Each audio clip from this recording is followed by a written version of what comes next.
জয় হরি বল। শ্রী শ্রী শান্তি মায়ের অমীয় কথা। সংসার ক্ষেত্র কর্মক্ষেত্র, কর্ম করাই সংসারের প্রধান ধর্ম। ঠাকুর তো কত কাজের কথা বলেছেন, তার একটা ধরে কাজ করলেই ফল পাবে। কেবল কথা শুনলেই কি কাজ হয় রে? দেহটাকে না কাজের ভিড়ে আর মনটাকে নামের রসে ডুবিয়ে দে, সংসারে অমৃতের স্বাদ পাবি। যারা পাপী যারা দাগী তারা পাপী। পাপীরাই সংসারকে নরককুণ্ড বলে। ওরা সুখ দুঃখের মাথামুন্ডু কি বোঝে যে সংসারে সুখ খুঁজতে যাবে?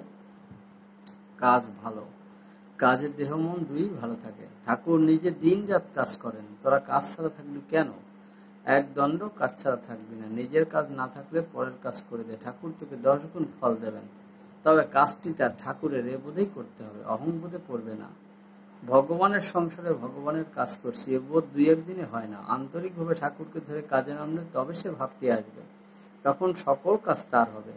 এ কাজে বন্ধন হয় না। ফল চাও আর না চাও, কাজে ঈশ্বর ফল দান করবেন। তিনি বিনা পারিশ্রমিকে কাউকে কাজ করান না। কাজ ভালো, ভালো কাজ করলে ভালো ফল দেন, আর মন্দ কাজ করলে তিনি মন্দ ফল দুর্ভোগ দান করেন। কাজেই বুঝে শুনে কাজ করবে। ভালো ফল হচ্ছে সাধুসঙ্গ, ধর্মভাব, পুণ্যলাভ, স্বর্গপ্রাপ্তি ইত্যাদি। আর মন্দ ফল হচ্ছে দুঃখ, শোক, রোগ, ব্যাধি, জরা, মৃত্যু ও নরক যন্ত্রণা। তুমি যেমন চাও কাজটি তেমন হলে অবশ্য তা পাবে। দিনের প্রথম কাজটি হল হরিনাম করা। এরপরে যা করবে তাতেই সুফল দেবে। কাজের মাঝে মা বাবার আদেশ পালন করার মতো পুণ্য আর নাই। মা বাবার কথা মতো কাজ করায় যজ্ঞের ফল লাভ হয়। রামায়ণের লঙ্কাকাণ্ড পড়ে দেখো।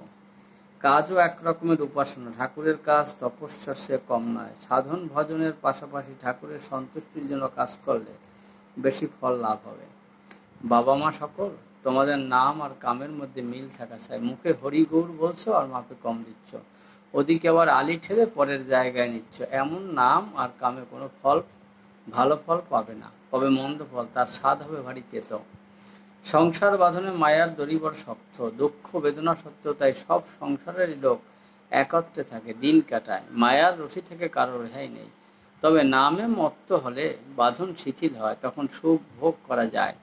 নামের মত্ততা একনিষ্ঠ হলে মায়ার বাঁধন কাটানো যায়। এমনটি হলে মুক্ত জীবনযাপনের সৌভাগ্য লাভ হয়। যাদের তা হয় তারা সংসারে থেকেও বৈরাগী, ঠিক পাকাল মাছের মতো কাদায় থেকেও সর্বংশুদ্ধ। শরণাগতের ভয় নেই, বিপদ আপদ তো সাধারণ কথা। শরণাগতকে ভগবান আপনি সেধে পার করে দেন। সংসার যার, আমিও তার, এই বোধে সংসারে থাকো। তার যেমন ইচ্ছে তেমন ভাবে সংসারে রাখবেন। তোমার অত শত চিন্তার দরকার কি? যার সংসার তার কাজ, তুমি তার কাজ করতে থাকো। তোমার যা করার তা তিনি করবেন। দেহ রক্ষার কাজ বাস্তব কাজ, আর ধ্যান জপাতি আধ্যাত্মিক কাজ। এতে আত্মার উন্নতি হয়, ঈশ্বর লাভের পথ সুগম হয়। সেই জন্যই বাস্তব ও আধ্যাত্মিক এ দুরকম কাজই করতে হয়। আধ্যাত্মিক কাজের মধ্যে জপ উত্তম। জপকে যজ্ঞ বলে, শাস্ত্রে জপকে শ্রেষ্ঠ যজ্ঞ বলেছে। তোমরা সবাই কর্মযজ্ঞে লেগে থাকো। আজে বাজে জপ করবি না, সবসময় নাম জপ করবি। একাগ্র হয়ে নাম করবি, বারবার নাম করাই তো জপ। হরিনামের সব পাপ মোচন হয়। প্রাণবাদ্য নামই বীজ মন্ত্র। নাম বীজ গ্রহণ হলো আধ্যাত্মিক জীবনের শুরু। নির্দিষ্ট সময় নির্দিষ্ট সংখ্যক নাম বীজ জপ করাই উত্তম ঈশ্বর সাধনা।